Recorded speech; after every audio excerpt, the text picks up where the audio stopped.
불륜의 시계는 멈추지 않는다. 그날 새벽, 시간은 한 사람에게만 늦게 흘렀다. 시계는 그가 죽은 뒤에도 1시간을 더 살았다. 강민석 형사는 오피스텔 현관문을 넘어서며 코를 찡그렸다. 1월 새벽의 차가운 공기 속에서도 희미하게 퍼지는 부패취. 신고를 받고 출동한 지 채 20분도 되지 않았지만 죽음의 냄새는 이미 복도 끝까지 번져 있었다. 관리인이 새벽 5시쯤 신고했습니다. 젊은 김 형사가 수첩을 들여다보며 말했다. 203호 입주자 박준영 씨, 39세. 사흘째 출근하지 않아서 회사에서 연락이 왔고 관리실에서 확인차 올라왔다가 냄새를 맡고 신고했다고 합니다. 강민석은 고개를 끄덕이며 장갑을 꼈다. 43년을 살면서 익숙해진 것과 익숙해지지 않는 것이 있다. 죽음의 현장은 전자였고 죽음의 냄새는 후자였다. 감식반은 안에 있습니다. 거실을 지나 욕실로 향하는 복도는 좁았다. 20평대 오피스텔 특유의 답답한 구조. 복도 끝, 반쯤 열린 욕실 문 사이로 카메라 플래시가 터졌다. 형사님. 감식팀장 박경희가 마스크 너머로 인사했다. 강민석은 그의 옆을 지나 욕실 안을 들여다보았다. 박준영이라는 남자는 욕조와 변기 사이 타일 바닥에 쓰러져 있었다. 베이지색 사각 타일. 얼굴은 옆으로 향해 있었고 뒤통수 쪽에 둔탁하게 패인 상처가 보였다.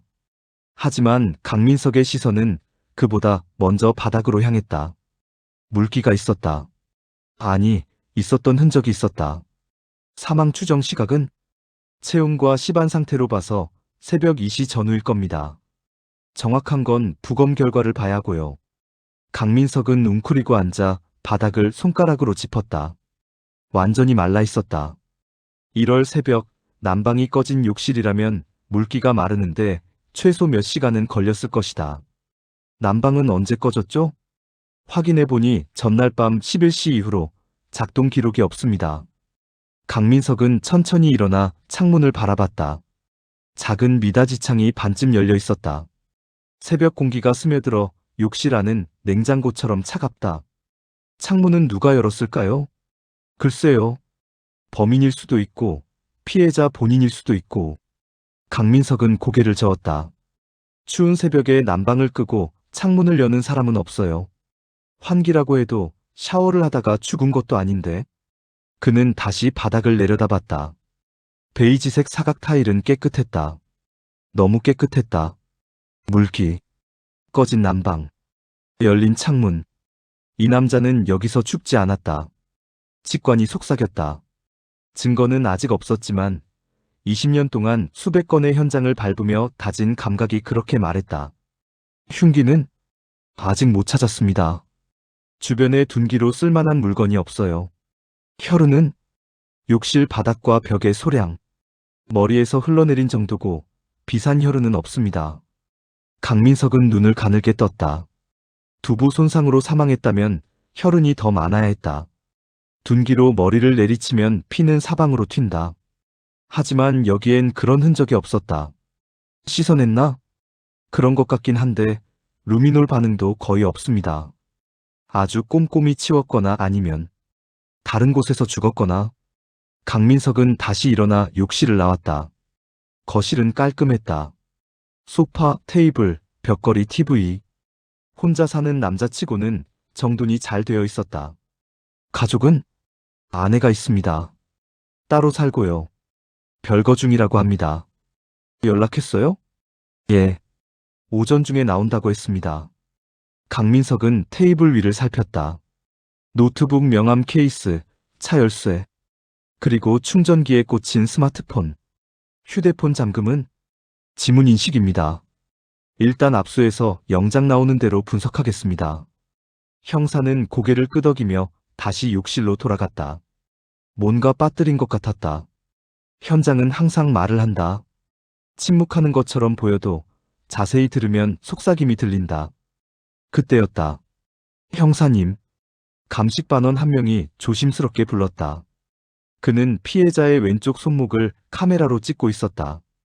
시계 좀 보세요. 강민석은 다가가 웅크렸다. 박준영의 손목에는 고급스러운 가죽 밴드의 기계식 시계가 채워져 있었다. 은은한 광택의 케이스, 섬세한 문자판, 파텍 필립. 강민석은 속으로 휘파람을 불었다. 최소 몇 천만 원은 하는 시계였다. IT 기업 임원이라더니 경제적으로는 여유가 있었던 모양이다. 뭐가 이상한데요? 초침이요. 감식 반원이 손전등을 비췄다. 강민석은 문자판을 들여다봤다. 초침이 멈춰 있었다. 정확히 3시 정각을 가리키고. 강민석은 시계를 빤히 들여다봤다. 길고 가느다란 초침이 12시 방향, 즉 정각을 가리키며 멈춰 있었다. 시침과 분침은 3시를 가리키고 있었다. 기계식 시계죠? 네. 자동 무브먼트 같습니다. 강민석은 천천히 고개를 들어 감식 반원을 봤다. 사망 추정 시각은 새벽 2시라고 했죠? 네. 체온 강화와 시반 진행 상태로 봐서는 그렇습니다. 그런데 시계는 3시에 멈췄다. 침묵이 흘렀다. 욕실 안은 카메라 셔터 소리와 형광등 윙윙거리는 소리만 가득했다. 강민석은 20년 경력의 형사였지만 동시에 15년 차 시계 수집가이기도 했다. 퇴근 후 시간이 나면 인사동이나 청담동의 시계 가게를 기웃거리는 것이 그의 유일한 취미였다. 아내는 그 취미가 돈만 많이 든다고 투덜거렸지만 강민석에게 시계는 단순한 사치품이 아니었다. 시계는 시간을 담는 그릇이다. 그리고 시간은 모든 사건의 뼈대다. 김 형사. 네? 기계식 시계가 멈추는 경우를 아나? 김 형사가 고개를 저었다. 강민석은 설명하기 시작했다. 첫째, 태엽이 다 풀렸을 때. 자동 무브먼트는 착용자의 움직임으로 태엽을 감는데 움직임이 없으면 보통 이틀 정도 가다가 멈춰요. 그럼 박준영 씨가 며칠 안 찼다는 건가요? 아니. 강민석이 피해자의 손목을 살폈다.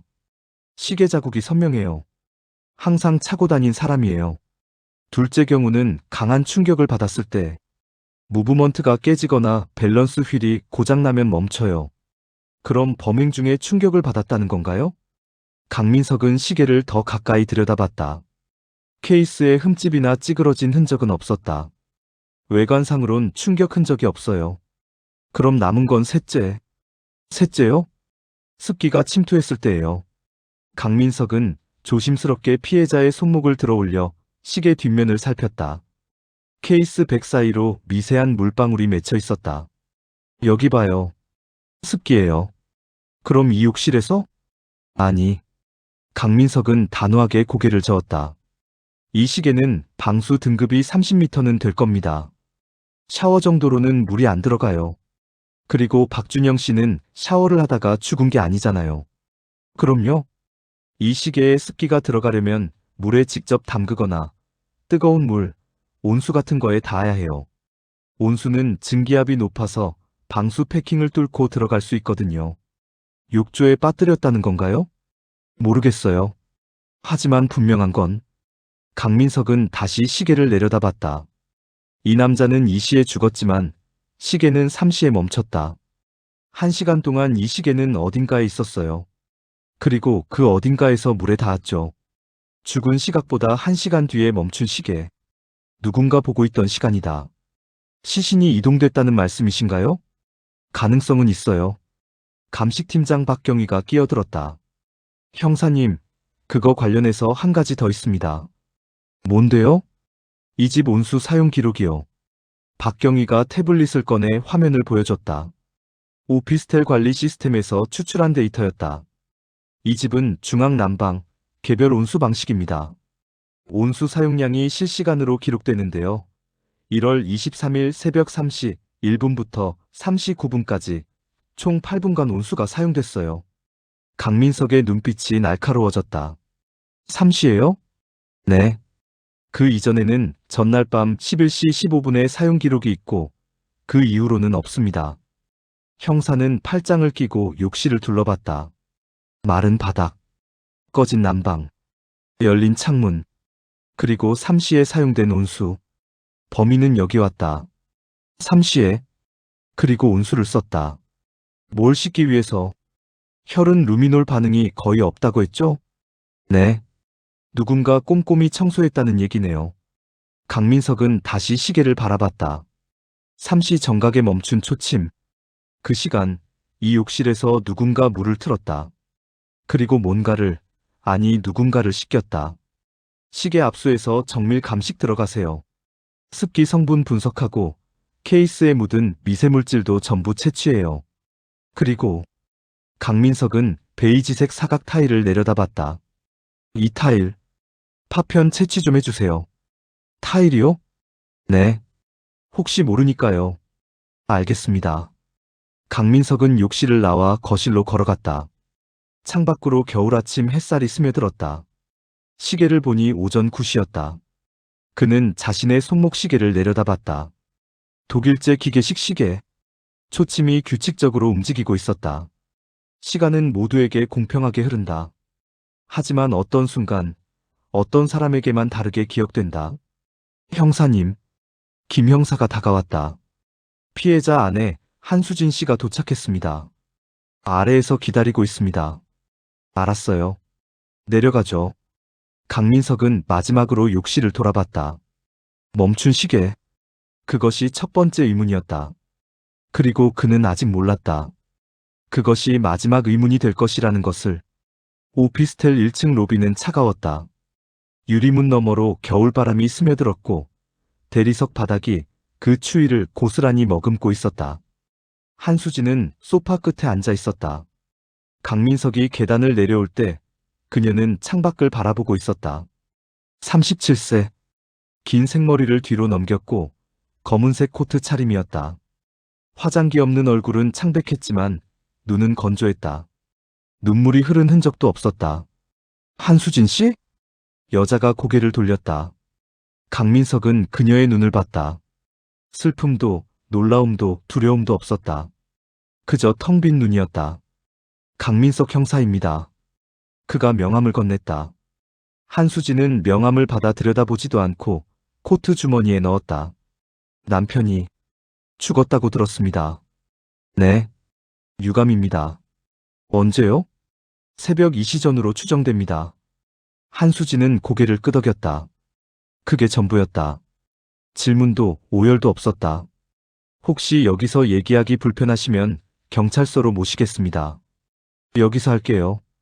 어차피 할 말은 똑같으니까. 강민석은 그녀의 옆에 앉았다.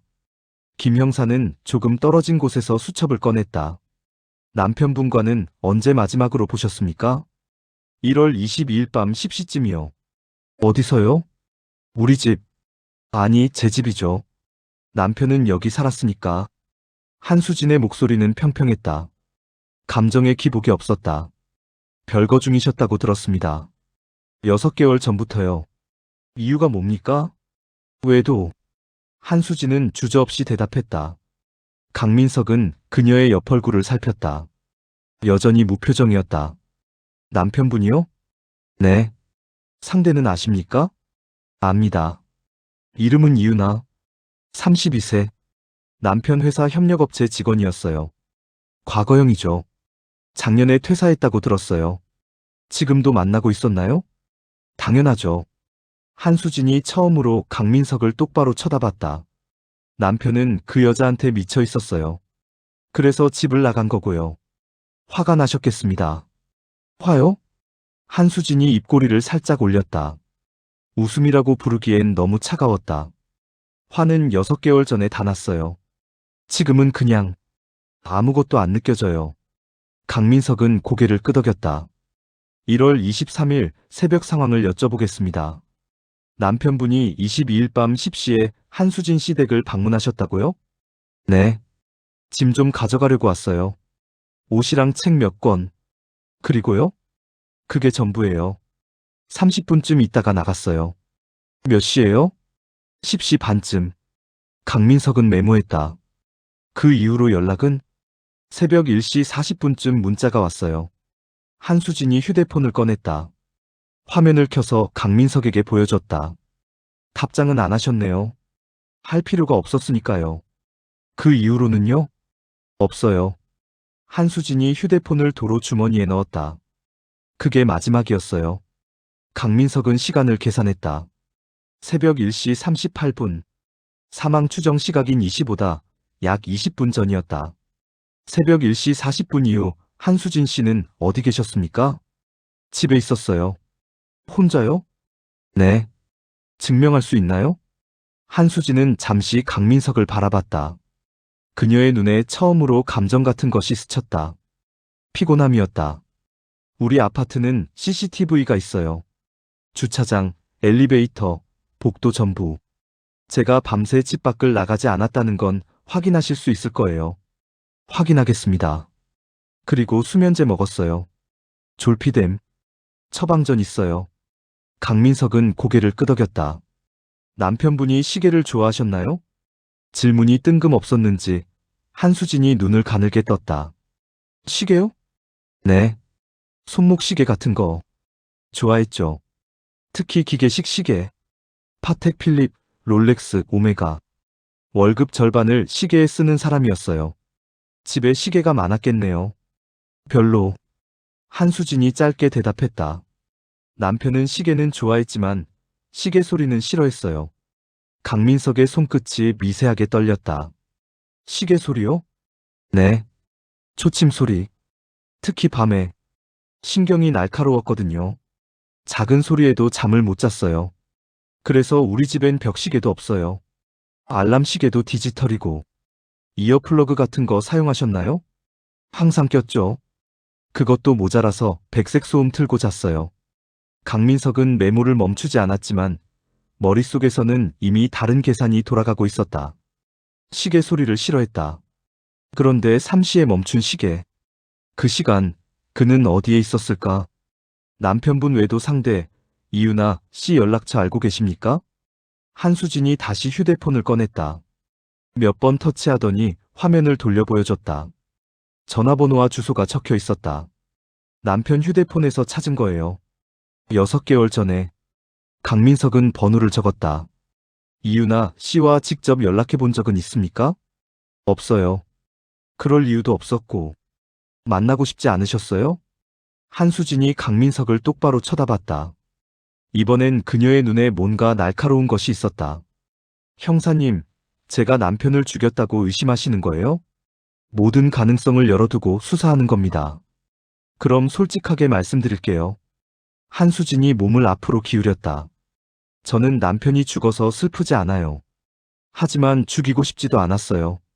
그냥 사라지길 바랐죠. 제 인생에서. 그게 전부예요. 강민석은 그녀의 눈을 들여다봤다. 거짓말을 하는 사람의 눈은 흔들린다. 하지만 한수진의 눈은 고요했다. 거울처럼 차갑고 고요했다. 알겠습니다. 일단 이 정도로 하죠. 추가 질문이 있으면 연락드리겠습니다. 한수진이 일어섰다. 그녀는 코트 먼지를 털며 창밖을 바라봤다. 남편 시신은 언제 볼 수 있어요? 부검 후에 연락드리겠습니다. 서두르지 않으셔도 돼요. 한수진이 로비를 나섰다.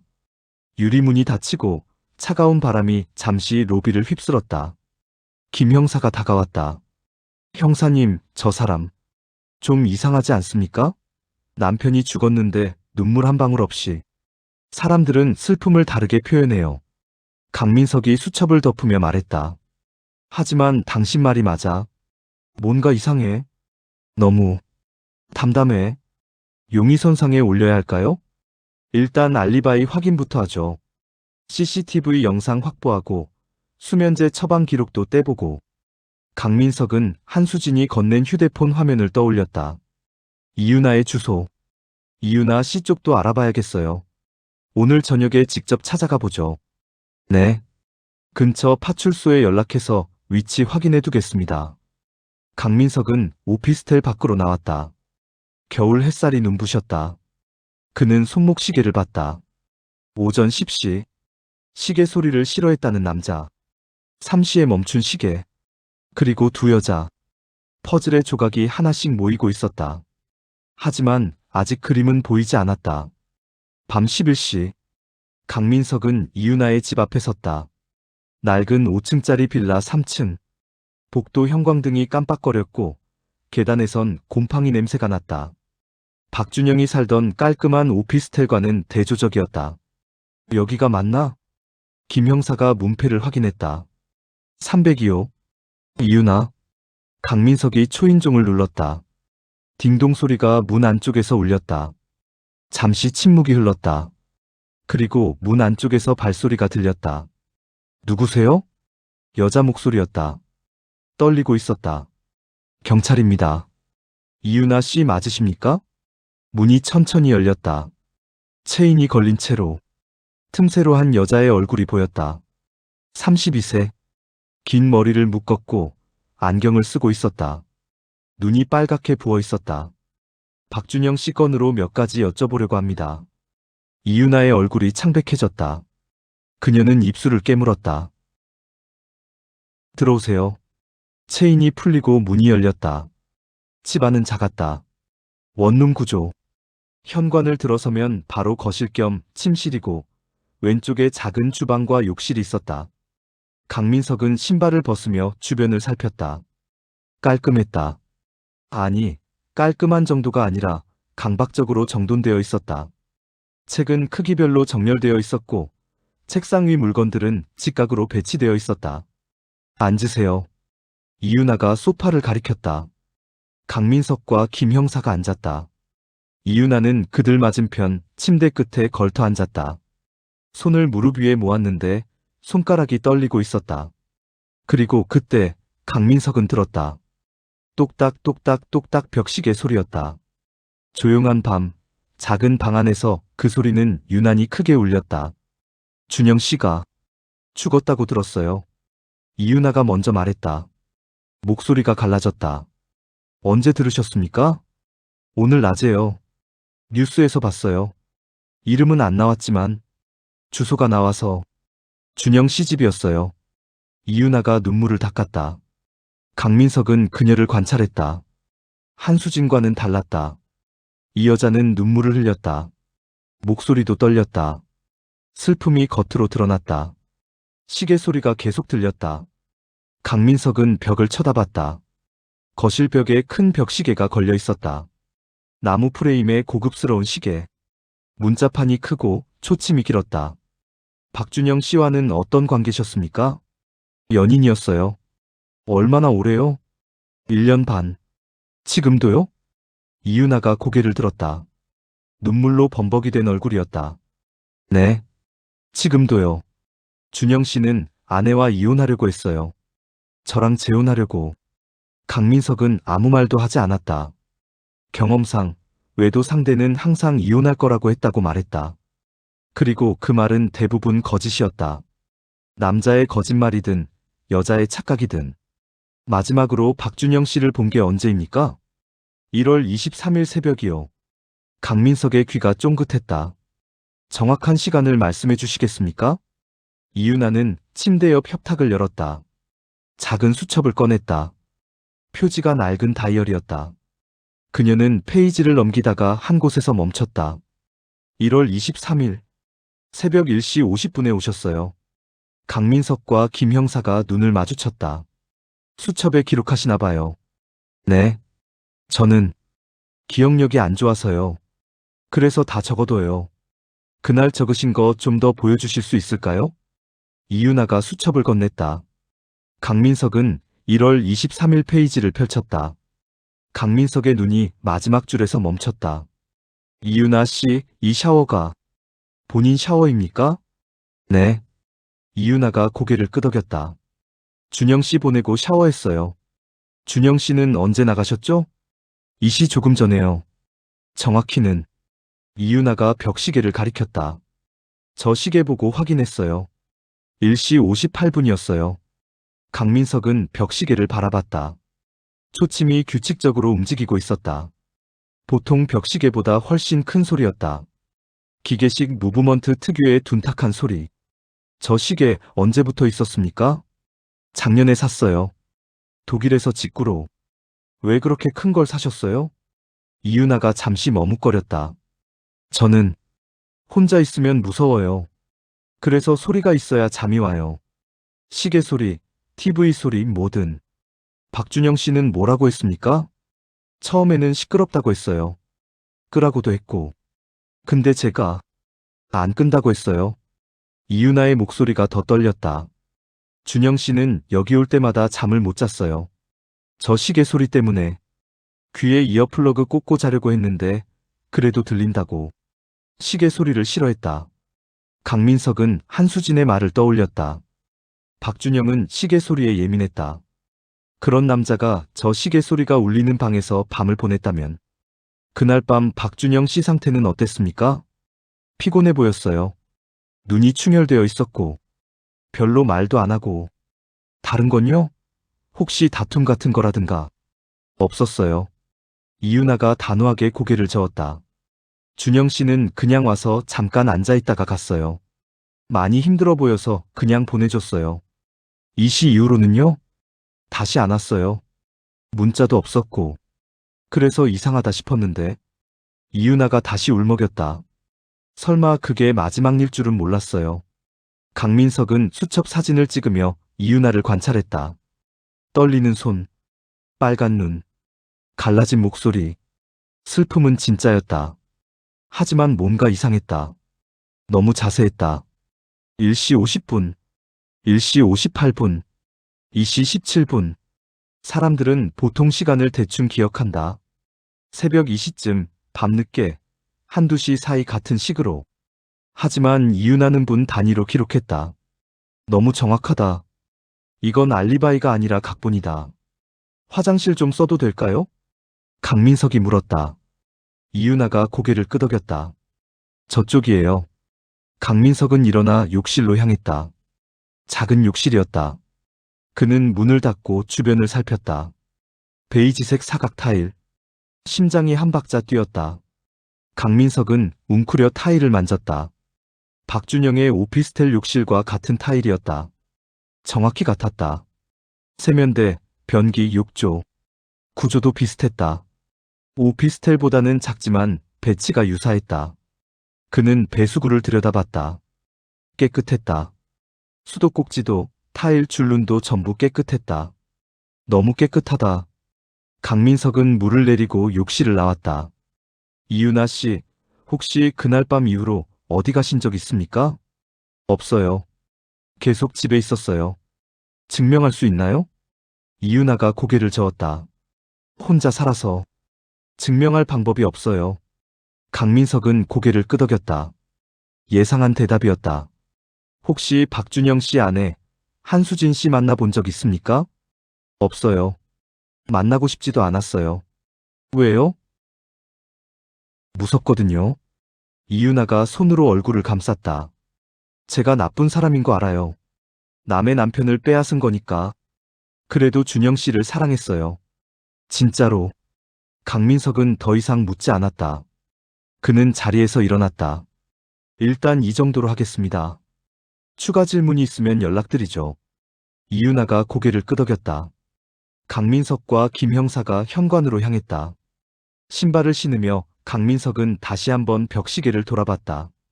소리가 귓속으로 파고들었다. 그는 문득 궁금했다. 박준영은 저 소리를 들으며 마지막 밤을 어떻게 보냈을까? 잠을 잤을까? 아니면 뜬 눈으로 천장을 보며 저 소리를 세웠을까? 형사님. 김 형사가 밖에서 불렀다. 강민석은 문을 나섰다. 복도로 나왔다. 계단을 내려가며 강민석이 말했다. 잠깐만.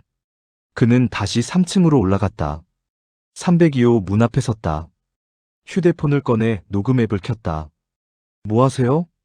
저 시계 소리. 녹음해야겠어요.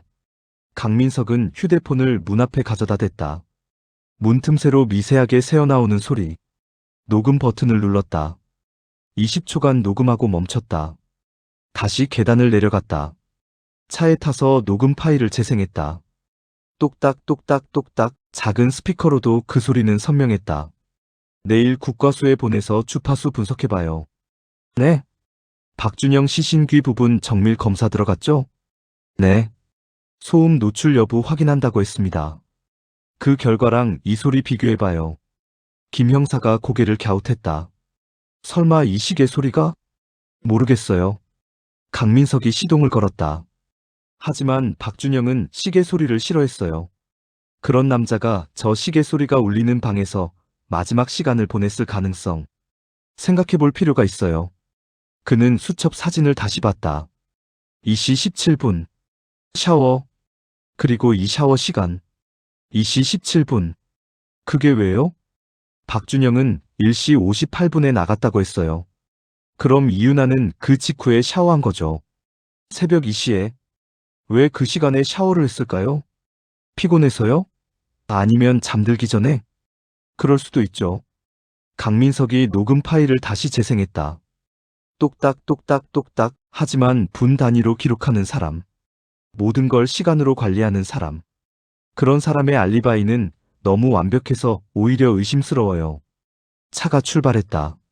사이드미러 너머로 낡은 빌라가 멀어졌다.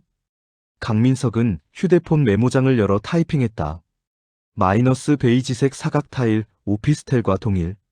마이너스 217 샤워 박준영 출발 직후. 마이너스 벽시계 소리. 마이너스 시간 기록 강박. 이 소리 속에 뭔가 있다.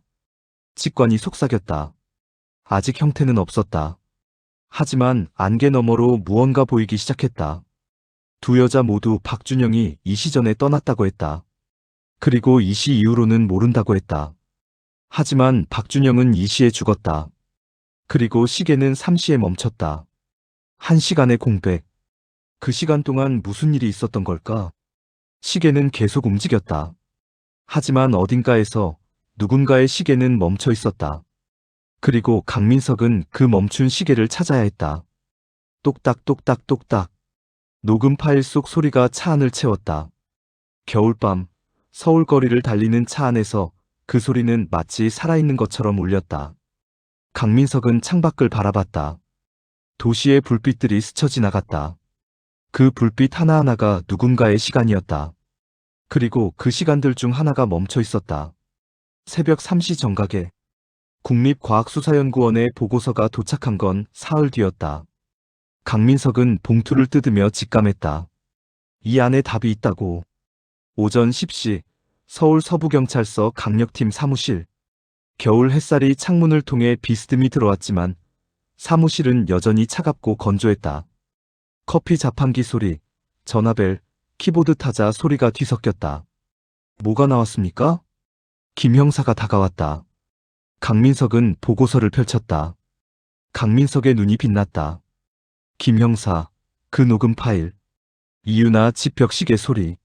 네. 김 형사가 노트북을 열어 파일을 재생했다. 똑딱. 보고서 두 번째 페이지에 주파수 분석 결과가 있었다. 일치했다. 형사님 이거. 박준영은 이유나의 집에서 최소 6개월 동안 시간을 보냈어요. 그 시계 소리를 들으면서 강민석은 자리에서 일어나 화이트보드로 갔다. 타임라인이 적혀 있었다. 이유나 씨 압수수색 영장 신청합니까? 아직이에요. 강민석이 고개를 저었다. 증거가 부족해요. 주파수 일치만으로는 범행을 입증할 수 없어요. 박준영이 이유나 집에 자주 갔다는 것만 증명할 뿐이죠. 그럼요.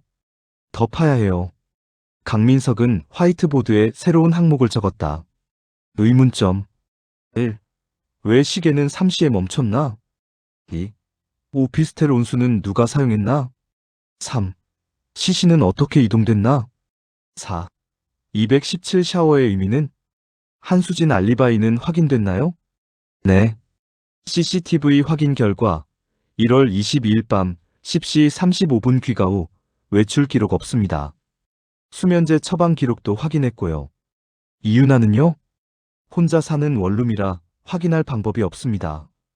건물 CCTV도 고장났고요. 강민석은 턱을 쓸었다. 오피스텔 주차장 CCTV는 새벽 2시 40분경 여성으로 추정되는 인물이 큰 캐리어를 끌고 들어오는 모습이 포착됐습니다. 얼굴은 마스크와 모자로 가려져 있고 체형은. 김 형사가 사진을 꺼냈다. 흑백 CCTV 화면. 주차장 입구로 한 여자가 캐리어를 끌고 들어오고 있었다. 키는 약 165cm, 마른 체형. 이유나 씨 신체 특징과 유사합니다. 차량은? 차는 없었습니다. 도보로 온 것으로 보입니다. 강민석은 사진을 들여다봤다. 캐리어. 큰 캐리어. 성인 남성 시신을 옮기기에 충분한 크기. 이유나 집에서 박준영 오피스텔까지 거리는 도보로 약 7분입니다. 7분. 강민석은 타임라인을 다시 봤다. 40분. 시신을 처리하고 옮기기에 충분한 시간이었다. 이유나 씨집 재방문하죠. 이번엔 좀 더 자세히 봐야겠어요. 영장 없이요? 동의받고 들어가면 돼요. 지난번에 협조적이었으니까. 강민석은 보고서를 챙겼다. 그리고 책상 서랍에서 작은 검은 케이스를 꺼냈다. 휴대용 루미놀 시약 키트였다. 뭐 하실 건데요? 혹시 모르니까. 오후 3시. 강민석과 김 형사는 다시 302호 앞에 섰다.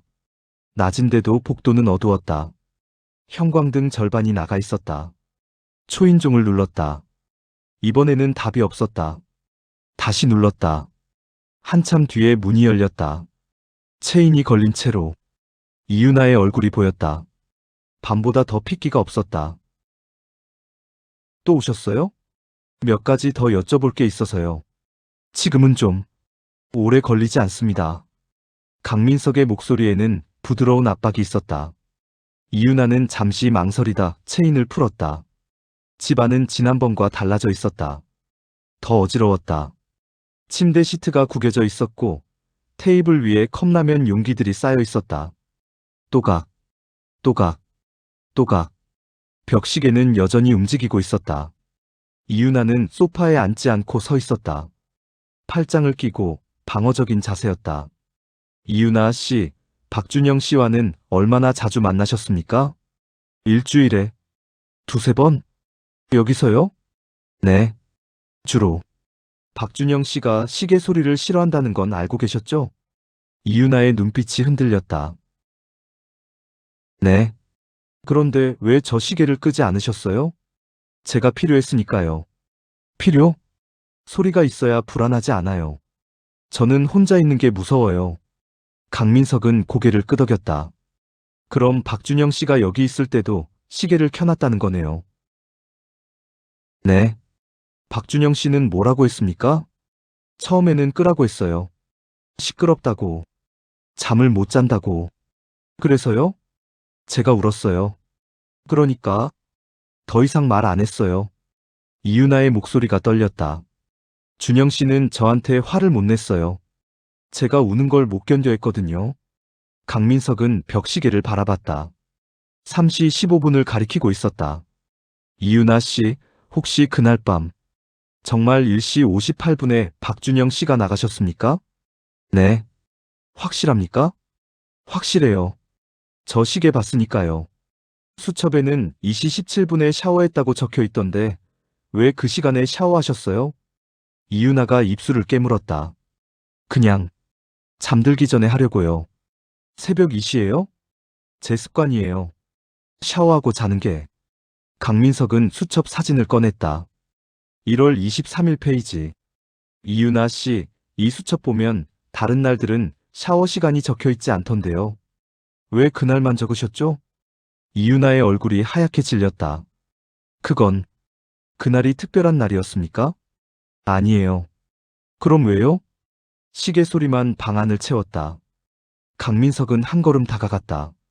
이유나 씨, 우리가 확인한 바로는 박준영 씨는 최소 6개월 동안 저 시계 소리에 노출됐어요. 귀 속에 흔적이 남아 있었거든요. 그게 무슨 상관이에요? 박준영 씨가 여기서 많은 시간을 보냈다는 증거죠. 그런데 이상한 게 박준영 씨는 시계 소리를 싫어했어요. 그런데도 계속 여기 왔어요. 왜 그랬을까요? 이유나가 눈물을 흘렸다. 저를 사랑했으니까요. 사랑. 강민석이 그 단어를 되뇌었다. 사랑하는 사람이 괴로워하는데도 시계를 끄지 않는 게 사랑인가요? 저도 괴로웠어요. 이유나가 소리쳤다. 저도 혼자 있는 게 무서웠다고요. 시계 소리가 없으면 불안해서 미칠 것 같았어요. 그래서 박준영 씨를 괴롭혔군요. 아니에요. 저는 이유나가 주저앉았다. 무릎을 안고 흐느꼈다. 강민석은 김 형사에게 눈짓했다.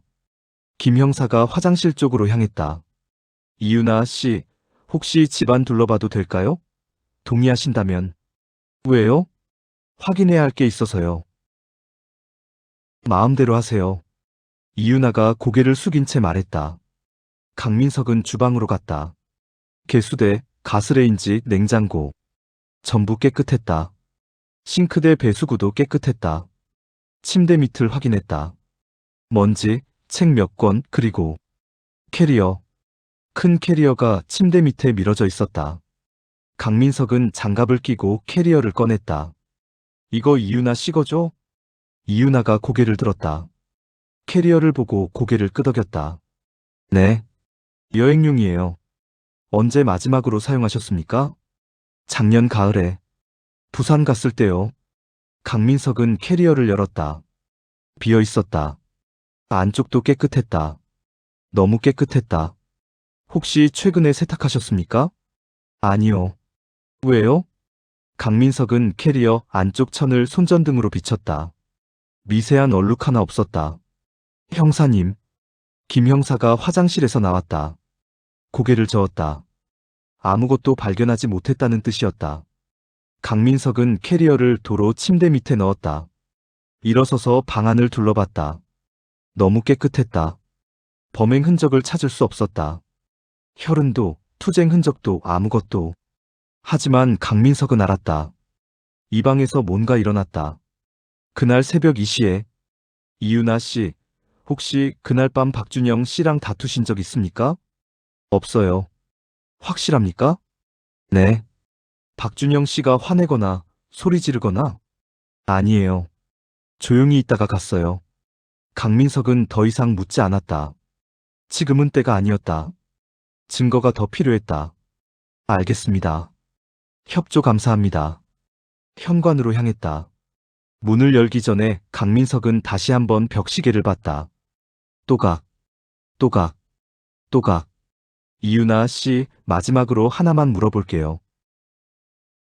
네. 그날 밤 이후로 저 시계 한 번도 안 멈췄죠? 이유나가 고개를 들었다. 눈이 커졌다. 왜? 그런 걸 물어보세요? 혹시 태엽 다시 감거나 배터리 교체하거나 한 적 있나 해서요. 없어요. 그 시계는 전기로 작동해요. 콘센트에 꽂혀 있어요. 강민석은 고개를 끄덕였다. 그럼 됐습니다. 조만간 다시 연락드리겠습니다. 밖으로 나오자 김 형사가 말했다. 형사님, 아무것도 못 찾았습니다. 욕실도 깨끗하고 루미놀 반응 테스트할 틈도 없었고. 괜찮아요. 강민석이 계단을 내려가며 말했다. 오히려 더 확신이 생겼어요. 네? 너무 깨끗해요. 일주일 전에 사람이 죽은 집 치고는. 차에 타서 강민석은 노트북을 열었다. 이유나의 수첩 사진들을 쭉 넘겼다. 1월 1일부터 23일까지. 매일 빼곡히 기록되어 있었다. 일어난 시간, 식사 시간, 외출 시간, 취침 시간. 그리고 박준영이 방문한 날들. 도착 시간, 출발 시간까지 전부. 하지만 다른 날들과 1월 23일 사이에는 결정적인 차이가 있었다. 김 형사, 여기 봐요. 강민석이 화면을 가리켰다. 217 샤워. 기록되어 있어요. 강민석은 화면을 닫았다. 왜 그날만 샤워 시간을 기록했을까요? 중요한 일이었으니까요. 맞아요. 중요한 일. 기억해야 할 일. 강민석은 타임라인을 다시 썼다.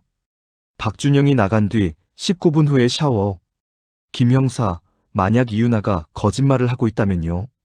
박준영이 실제로는 1시 58분에 나가지 않았다면요. 그럼 2시 17분 샤워는 다른 의미가 돼요. 강민석의 눈이 빛났다. 피를 씻어낸 시간. 다음 날 오전. 강민석은 감식팀 박경희를 만났다. 국과수 분석 결과가 추가로 나왔다. 형사님, 파텍 필립 시계 습기 성분 분석 결과입니다. 보고서를 건넸다. 강민석은 중요한 부분에 밑줄을 그었다. 계면활성제요?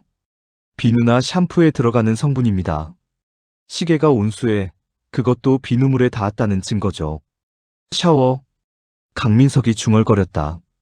시계가 샤워 중에 물에 닿았다는 건가요? 가능성이 높습니다. 온수 온도는 약 40도 이상으로 추정되고요. 강민석은 타임라인을 떠올렸다. 300- 오피스텔 온수 사용 시계 정지. 박경희님, 시신이 이동됐을 가능성이 얼마나 됩니까? 형사님 말씀이 맞다면 거의 확실합니다. 현장에 혈흔이 너무 적었어요. 박준영 씨 같은 체격의 남성이 두부 손상으로 사망했다면 최소 500ml 이상의 혈액 손실이 있어야 하는데 현장에서 채취한 건 50ml도 안 됩니다. 나머지는요? 다른 곳에서 흘렸거나 아니면 씻겨나갔거나. 강민석은 고개를 끄덕였다. 그리고 이거. 박경희가 또 다른 봉투를 꺼냈다. 안에 작은 비닐팩이 들어있었다. 베이지색 가루. 오피스텔 욕실 타일 파편입니다. 형사님이 채취해달라고 하셨죠? 네. 성분 분석해봤는데요. 일반적인 세라믹 타일입니다. 시중에 많이 유통되는 제품이고요. 다른 곳에서도 똑같은 타일을 쓸 수 있다는 거네요. 네. 5년 전쯤 유행한 타일이라 서울 시내에만 수천 군데는 있을 겁니다. 강민석은 핸드폰을 꺼내 이유나 집 욕실 사진을 박경희에게 보여줬다. 이 타일이랑 같은 건가요? 박경희가 사진을 확대해봤다. 똑같아 보이는데요? 확신할 수 있습니까? 사진만으로는 100% 확신하기 어렵습니다. 하지만 패턴, 색상, 크기가 일치해요. 강민석은 핸드폰을 도로 주머니에 넣었다. 영장 신청해야겠어요. 이유나 집 정밀 감식. 증거가 충분합니까? 아직 부족해요. 하지만 강민석은 보고서를 다시 펼쳤다. 한 가지 더 확인하고 싶은 게 있어요. 오후 2시. 강민석은 박준영의 오피스텔을 다시 찾았다. 출입 통제는 풀렸지만 아직 유족이 정리하지 않아 현장은 그대로였다. 욕실로 들어갔다. 베이지색 타일. 욕조. 세면대. 그는 무릎을 꿇고 배수구를 들여다봤다. 감식반이 한 번 청소했지만 혹시 모를 흔적을 찾기 위해서였다. 배수구 뚜껑을 열었다. 머리카락 한 올이 걸려 있었다. 긴 머리카락. 강민석은 핀셋으로 조심스럽게 집어 증거 봉투에 넣었다. 형사님 뭐 찾으셨어요? 김 형사가 문 밖에서 물었다. 머리카락. DNA 분석 의뢰할 겁니다. 박준영 씨 것 아닐까요? 박준영 씨는 짧은 머리였어요. 이건 최소 30cm는 돼요. 강민석은 일어나 욕조를 살폈다. 욕조 안쪽도 깨끗했다. 하지만 욕조 가장자리, 타일과 만나는 부분에 미세한 갈색 얼룩이 있었다. 루미놀 시약을 분무했다. 잠시 뒤 희미하게 푸른 빛이 번졌다. 혈흔입니다. 강민석의 목소리가 차가웠다. 아주 소량이지만 여기 혈흔이 있어요. 감식반이 놓친 거예요. 그럼 여기서? 아니요. 강민석은 고개를 저었다. 여기서 죽은 게 아니라 여기서 씻겨졌어요. 시신을, 피를 제거하기 위해서. 그는 욕조 안을 다시 살폈다. 배수구, 수도꼭지, 샤워기. 삼시에 온수를 틀고 시신을 욕조에 뉘었어요. 피를 씻어냈죠. 그 과정에서 박준영 손목의 시계가 물에 닿았고 습기가 침투했어요. 그리고 삼시 정각에 멈췄다는 건가요? 정확히는 3시 1분부터 9분 사이. 온수 사용 기록이 8분이니까 그 사이에 시계가 멈춘 거예요. 강민석은 일어나 거울을 봤다. 자신의 얼굴이 비쳤다. 피곤해 보였다. 범인은 여기 왔다. 새벽 2시 40분에 캐리어에 시신을 담아서. 그리고 욕실에서 피를 씻어냈다. 왜? 증거를 없애기 위해서. 김 형사, CCTV 다시 확인해요. 2시 40분 전으로 이 건물 주변 CCTV 전부 확보하고. 알겠습니다. 강민석은 욕실을 나와 거실로 갔다. 창밖으로 겨울 해가 기울고 있었다. 그는 핸드폰으로 타임라인을 다시 정리했다. 형사님, 그런데 한 가지 이상한 게 있습니다. 뭔데요? 왜 시신을 옮겼을까요? 그냥 이유나 집에 두고 자수하거나 도망가면 되는 거 아닙니까? 강민석은 잠시 생각했다. 이유나는 시간을 관리하는 사람이에요. 모든 걸 계획하고 기록하는 사람. 그런 사람이 우발적으로 살인을 저질렀다면 패닉 상태가 됐겠죠. 맞아요. 하지만 패닉 상태에서도 이성은 남아 있었어요. 그녀는 생각했을 거예요. 어떻게 하면 이걸 숨길 수 있을까? 그래서 시신을 박준영 집으로 옮긴 건가요? 네. 오피스텔에 시신이 있으면 범행 장소도 오피스텔이라고 생각하게 되니까요. 자기 집에서 죽었다는 증거를 없애기 위해서였어요. 하지만 시계는 예상 못했겠네요. 맞아요. 강민석이 씁쓸하게 웃었다. 시계는 거짓말을 하지 않아요. 시간은 모두에게 공평하게 흐르니까. 이윤아는 시간을 통제할 수 있다고 믿었지만 시계는 진실을 기록했어요. 이제 어떻게 하시겠습니까? 증거를 더 모아야 해요. 머리카락 DNA, 욕조 혈흔 정밀 분석, CCTV 추가 확보. 그리고 강민석은 창밖을 바라봤다. 이윤아를 다시 만나야겠어요. 이번엔 신문실에서. 사흘 후 DNA 분석 결과가 나왔다. 강민석은 보고서를 펼쳤다. 손이 떨렸다. 나왔습니다. 강민석이 김 형사에게 보고서를 건넸다. 이윤아의 머리카락이 박준영 오피스텔 욕실 배수구에서 나왔어요. 이윤아가 오피스텔에 간 적이 있다는 증거네요. 본인은 부인할 겁니다. 하지만 상관없어요. 우리한테는 이미 충분한 증거가 있으니까. 강민석은 파일을 정리했다. 영장 신청합니다. 체포영장입니까? 아니요, 일단 압수수색 영장. 이윤아, 집 정밀 감식부터 해야 해요. 혈흔 찾으면 그때 체포영장 신청하고요. 알겠습니다.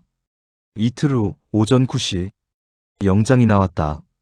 강민석, 김 형사, 그리고 감식반 5명이 이윤아의 집 앞에 섰다. 초인종을 눌렀다. 답이 없었다. 이윤아 씨, 경찰입니다. 압수수색 영장이 나왔습니다. 문 열어주세요. 잠시 뒤 문이 열렸다. 이윤아는 더 야윈 얼굴로 서 있었다. 눈 밑에 다크서클이 짙었다. 뭐 하시려고요? 압수수색 영장입니다. 집 안을 수색하겠습니다. 강민석이 영장을 보여줬다. 이윤아는 영장을 보지도 않고 뒤로 물러섰다. 마음대로 하세요. 감식반이 들어갔다. 루미놀 씨약, 휴대용 현미경, 채취 도구들이 펼쳐졌다. 강민석은 이윤아를 소파에 앉혔다. 잠시 기다려주세요. 오래 걸리지 않을 겁니다. 이윤아는 대답하지 않았다. 그저 벽시계를 바라봤다. 감식반이 욕실로 들어갔다. 강민석도 따라 들어갔다. 전부 확인하세요.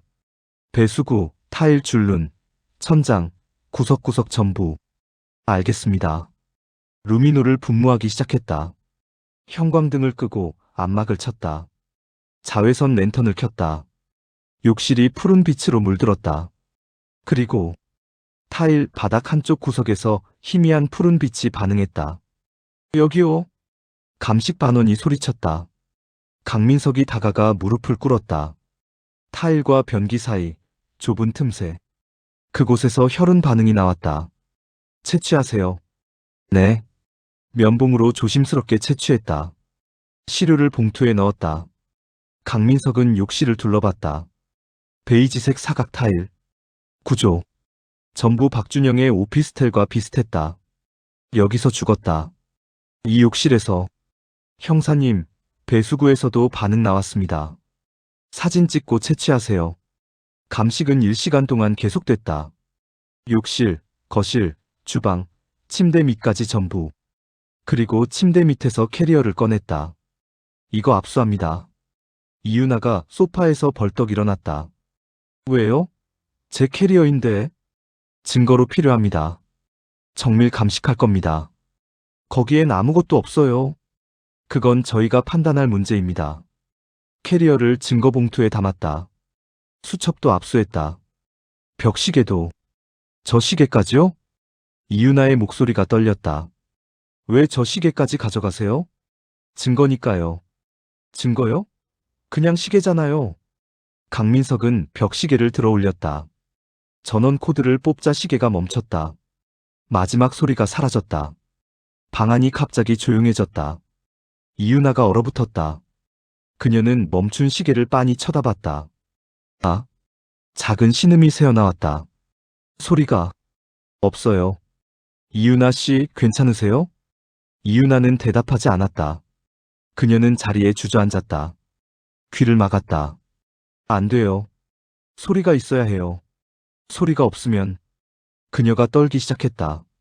과호흡이 왔다. 김 형사, 119 불러요. 네. 강민석은 이유나 옆에 웅크렸다. 이유나 씨, 진정하세요. 숨 천천히 쉬고. 소리가 필요해요. 저 시계. 왜 시계 소리가 필요하죠? 그 소리가 있어야 그날 밤이 생각 안 나요. 이유나가 흐느꼈다. 시계 소리만 들으면 아무 일도 없었던 것 같아요. 준영 씨가 아직 살아있는 것 같아요. 강민석은 숨을 들이켰다. 이게 답이다. 이유나 씨, 그날 밤 뭐가 있었습니까? 몰라요. 기억 안 나요. 시계 소리 때문에 기억이 안 나는 건가요? 이유나가 고개를 끄덕였다. 소리가 있으면 괜찮아요. 아무 생각도 안 나요. 그냥 시간만 가요. 구급차가 도착했다. 응급요원이 이유나를 부축해 일으켰다. 병원 가셔야겠습니다. 공황 발작 증상이에요. 강민석은 고개를 끄덕였다. 김 형사, 같이 가서 지켜봐요. 상태 안정되면 경찰서로 모셔오고요. 알겠습니다. 구급차가 떠났다. 강민석은 멈춘 벽시계를 들고 밖으로 나왔다. 햇살이 눈부셨다. 시계 소리. 그녀는 그 소리로 기억을 지우려고 했다. 하지만 시계는 멈췄고 이제 기억도 돌아올 것이다. 저녁 7시 서울 서부경찰서 신문실. 차가운 형광등빛 아래 작은 테이블을 사이에 두고 강민석과 이유나가 마주 앉았다. 이유나는 병원에서 안정제를 맞고 왔지만 여전히 창백했다. 손이 떨렸다. 녹음 시작합니다. 2026년 1월 30일 오후 7시 3분. 피의자 이유나 씨 조사. 강민석이 말했다. 이유나 씨, 권리고지 들으셨죠? 네. 변호인 선임하시겠습니까? 아니요. 이유나의 목소리는 기어들어갔다. 강민석은 파일을 펼쳤다. 이유나 씨, 오늘 압수수색에서 당신 집 욕실에서 혈흔이 검출됐습니다. DNA 분석 결과 박준영 씨 혈액으로 확인됐습니다. 이유나는 대답하지 않았다. 당신 오피스텔 욕실 배수구에서 당신 머리카락도 나왔고요. 어떻게 설명하시겠습니까? 모르겠어요. 모른다고요? 기억이 안 나요. 정말로. 강민석은 몸을 앞으로 기울였다. 이유나 씨, 박준영 씨는 당신 집에서 죽었습니다. 1월 23일 새벽 이 시경. 그리고 당신은 시신을 캐리어에 담아 오피스텔로 옮겼어요. 맞습니까? 아니에요. CCTV에 당신이 찍혔어요. 새벽 2시 40분, 캐리어 끌고 오피스텔 주차장으로 들어가는 모습. 그건 제가 아니에요. 체형이 똑같습니다. 키, 걸음걸이까지. 이유나가 고개를 숙였다. 강민석은 시계 사진을 꺼냈다. 3시 정각에 멈춘 파텍 필립. 이 시계 기억하죠? 네. 왜 3시에 멈췄을까요? 모르겠어요. 제가 말해드릴게요. 강민석이 사진을 탁자에 놓았다. 당신이 새벽 3시에 오피스텔 욕실에서 박준영 씨 시신을 씻겼어요. 피를 제거하기 위해서. 그 과정에서 시계가 물에 닿았고 습기 때문에 멈춘 거예요. 아니에요. 증거가 있어요. 시계 내부에서 비누 성분이 검출됐어요. 당신이 사용하는 비누랑 같은 성분이고요. 이유나의 어깨가 떨렸다. 이유나 씨, 진실을 말하세요. 그날 밤 무슨 일이 있었습니까? 침묵. 박준영 씨는 1시 58분에 나간 게 아니죠? 당신과 다퉜어요. 그리고 그만해요. 이유나가 소리쳤다. 더 이상 듣기 싫어요. 왜요? 진실이니까. 진실이 뭔데요? 이유나가 테이블을 쳤다. 제가 뭘 했는지도 기억 안 나는데 어떻게 진실을 말해요? 기억 안 난다고 했죠? 강민석이 천천히 말했다. 그럼 제가 기억나게 도와드릴게요. 그는 휴대폰을 꺼냈다. 벽시계 소리 녹음 파일을 재생했다. 이유나의 얼굴이 하얗게 질렸다. 그 소리. 끄세요. 이 소리 들으면 기억나죠? 그날 밤. 제발. 끄세요. 박준영 씨가 당신 집에 왔어요. 새벽 1시 50분. 당신 수첩에 적힌 시간이 맞아요. 그리고 당신들은 다퉜어요. 무슨 얘기였죠? 이혼? 재혼? 아니면 이별? 그만. 박준영 씨는 당신한테 이별을 통보했죠? 아내한테 돌아가겠다고? 이유나가 귀를 막았다. 이 소리가 울리는 방에서 박준영 씨는 그렇게 말했어요. 그리고 당신은 죽였어요. 이유나가 외쳤다. 제가 죽였어요. 그래서 만족하세요? 녹음 파일을 껐다. 신문실이 갑자기 조용해졌다. 이유나는 흐느꼈다. 얼굴을 손으로 감쌌다. 제가 죽였어요. 준영 씨를. 강민석은 침착하게 말했다. 자세히 말씀해 주세요. 그날 밤 무슨 일이 있었는지. 이유나는 한참을 울다가 입을 열었다. 준영 씨가 헤어지자고 했어요. 언제요? 새벽 2시쯤. 앉아서 차 마시고 있었는데 갑자기 그렇게 말했어요. 왜 헤어지자고 했죠? 아내한테 돌아가겠다고. 저랑은 더 이상 못 만나겠다고. 미안하다고. 이유나의 목소리가 떨렸다. 저는 믿을 수가 없었어요. 1년 반 동안 이혼하겠다고 했잖아요. 저랑 재혼하겠다고.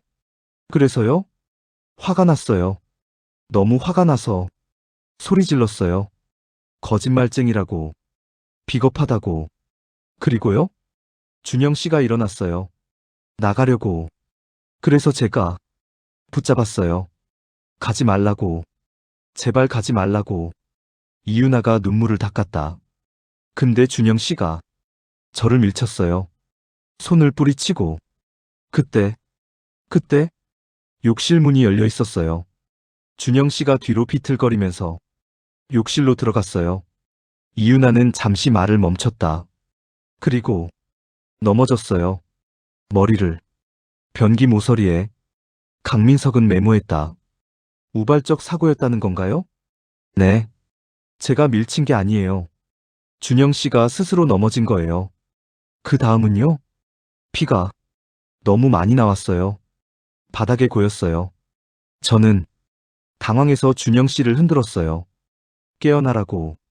근데 안 깨어났어요. 사망을 확인했습니까? 맥박을 확인했어요. 안 뛰었어요. 호흡도 없었고. 이유나가 흐느꼈다. 저는 무서웠어요. 어떻게 해야 할지 몰랐어요. 그래서 시신을 옮기기로 결정한 건가요? 네. 왜요? 이유나가 강민석을 똑바로 쳐다봤다. 눈이 충혈되어 있었다. 제 집에 있으면 제가 의심받을 거 아니에요. 그래서 준영 씨 집으로 옮기면 거기서 사고가 난 것처럼 보이게 하면 알리바이가 될 거라고 생각한 거죠. 네. 강민석은 타임라인을 펼쳤다. 2시 5분경 사망. 그리고 당신은 2시 17분에 샤워했어요. 왜죠? 피가 옷에 묻었어요. 손에도 씻어야 했어요. 그리고 시신을 캐리어에 담았고. 네. 침대 밑에 있던 캐리어에 준영 씨를 넣었어요. 너무 무거웠어요. 2시 40분에 오피스텔 도착. 네. 걸어갔어요. 7분 정도 걸렸어요. 그리고 욕실에 시신을 배치했고. 네. 준영 씨를 욕실 바닥에 뉘었어요. 여기서 넘어진 것처럼. 그리고 3시에 온수를 틀었죠. 왜죠? 이유나가 입술을 깨물었다. 피를 씻어야 했어요. 준영 씨 몸에 피가 많이 묻어 있었어요. 그래서 욕조에 뉘고 샤워기로. 그때 시계가 물에 닿았고. 네. 그런 것 같아요. 시계는 신경 안 썼어요. 강민석은 고개를 끄덕였다. 현장 정리 후 귀가했고. 네. 집에 와서 또 샤워했어요. 그리고 이유나가 벽을 쳐다봤다. 벽 시계가 있어야 할 자리. 시계 소리를 켰어요. 계속 들었어요. 그 소리만 들으면 아무 생각도 안 났어요. 거짓말이 진실이 되길 바란 거군요. 네. 강민석은 파일을 덮었다. 이유나 씨, 당신은 살인죄와 시신 유기죄로 체포됩니다. 이유나는 고개를 떨어뜨렸다. 한 가지만 물어봐도 될까요? 뭐죠? 시계는 어떻게 알았어요? 제가 거짓말한다는 걸? 강민석은 잠시 생각했다. 시계는 거짓말을 하지 않아요. 시간은 모두에게 공평하게 흐르니까. 당신이 아무리 시간을 통제하려고 해도 시계는 진실을 기록했어요. 삼시 정각에 이유나가 쓴웃음을 지었다. 준영 씨가 항상 그랬어요. 시계는 정직하다고. 사람은 거짓말해도 시계는 안 한다고. 맞는 말이었네요. 강민석이 일어섰다. 이제 가시죠. 서울중앙지방법원 복도는 차갑고 길었다. 오전 10시. 형광등 불빛이 대리석 바닥에 차갑게 반사됐다. 복도 끝에서 수갑을 찬 이유나가 걸어왔다. 교도관 2명이 양옆을 호위했다. 강민석은 벤치에 앉아 그녀를 바라봤다. 이유나는 2개월 전과는 달라져 있었다. 더 말랐다. 얼굴은 창백했고 눈 밑의 다크서클은 지워지지 않았다. 하지만 눈빛만은 달랐다. 더 이상 흔들리지 않았다. 이유나 씨. 강민석이 일어섰다.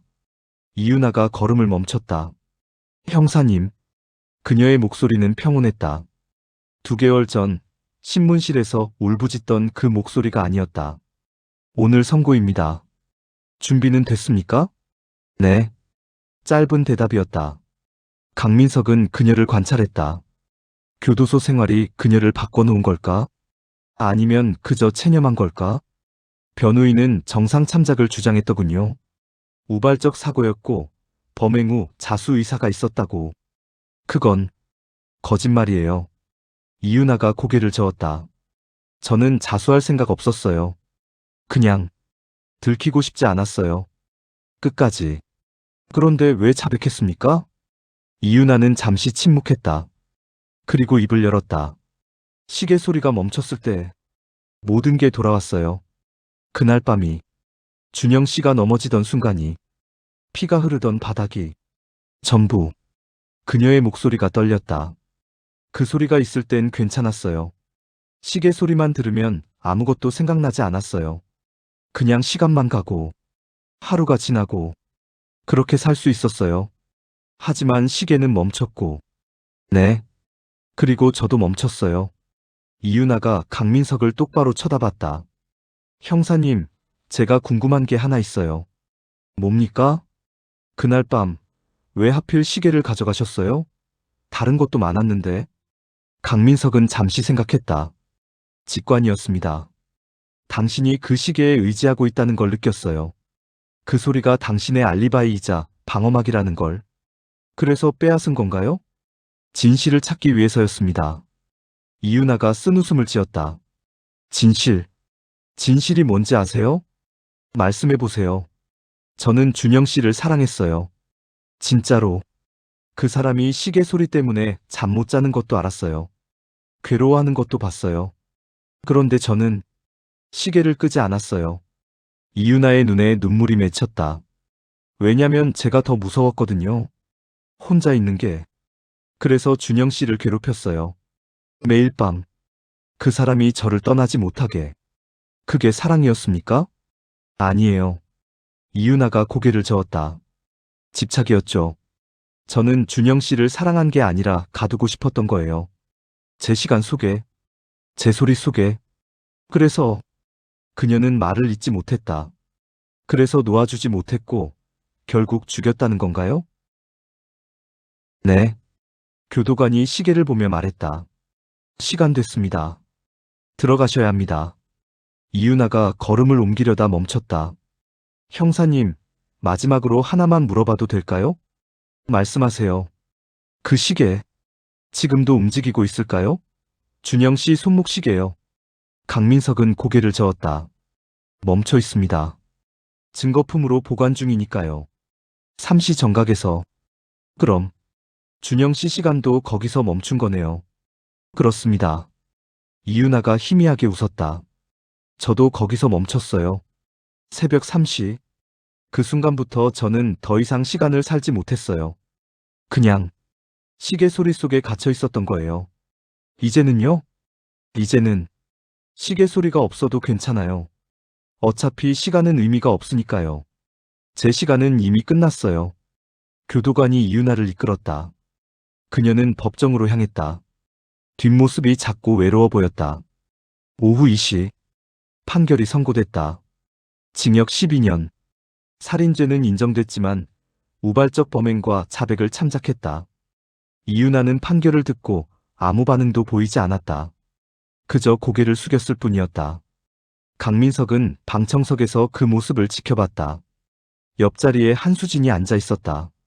그녀도 무표정이었다. 형사님. 한수진이 작은 목소리로 말했다. 남편이 고통스러웠을까요? 그 집에서. 강민석은 대답하지 않았다. 시계 소리 때문에 잠을 못 잤을 거예요. 매일 밤. 그래도 그 여자한테 갔잖아요. 왜 그랬을까요? 그건 저도 모르겠습니다. 한수진이 쓴웃음을 지었다. 남편은 시계를 좋아했어요. 정밀하고 정직하고 거짓말을 하지 않으니까. 그런데 아이러니하게도 시계 때문에 죽었네요. 시계 때문이 아닙니다. 강민석이 말했다. 사람 때문이죠. 시계는 그저 시간을 재고 진실을 기록했을 뿐입니다. 그 진실이 남편을 죽였잖아요. 아니요. 강민석이 고개를 저었다. 거짓말이 당신 남편을 죽였습니다. 이윤아의 거짓말. 사랑한다는. 그리고 박준영의 거짓말. 이혼하겠다는. 한수진은 더 이상 말하지 않았다. 그녀는 일어나 법정을 나갔다. 강민석도 자리에서 일어났다. 복도로 나오자 겨울 햇살이 창문을 통해 들어왔다. 2월 말. 봄이 오고 있었다. 그는 손목시계를 내려다봤다. 초침이 움직이고 있었다. 규칙적으로. 정직하게.